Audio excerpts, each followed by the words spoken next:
suis Fabrice Bourriesno et je suis conseiller en santé sécurité au travail et en protection de l'environnement.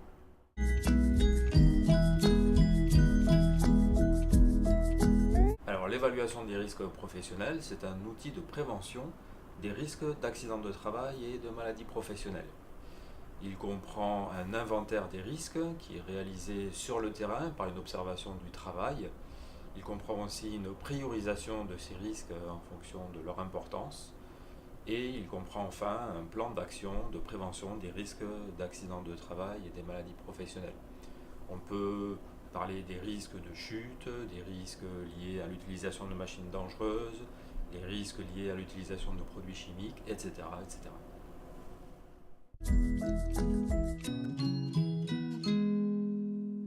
Selon le Code du travail, on doit faire une évaluation des risques à partir du moment où l'entreprise a un employé.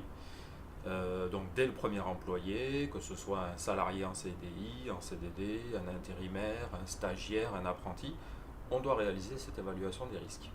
Et d'autre part, l'évaluation des risques doit être mise à jour régulièrement selon un rythme qui est défini par l'entreprise. Je recommande en général une mise à jour annuelle, donc c'est de manière à ce que l'évaluation des risques soit un outil vivant de management des risques et de prévention des risques dans l'entreprise.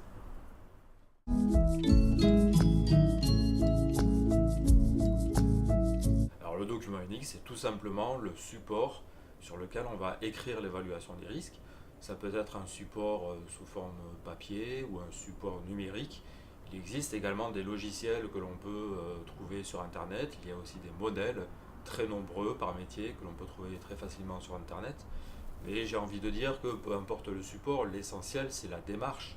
Il faut que la démarche soit une démarche réelle de prévention des risques et donc qui mène à des actions concrètes mises en œuvre dans l'entreprise.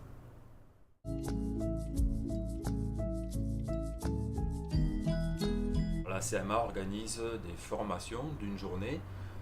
Ce sont des formations très concrètes, très pratiques et qui sont suivies par une intervention du formateur en entreprise.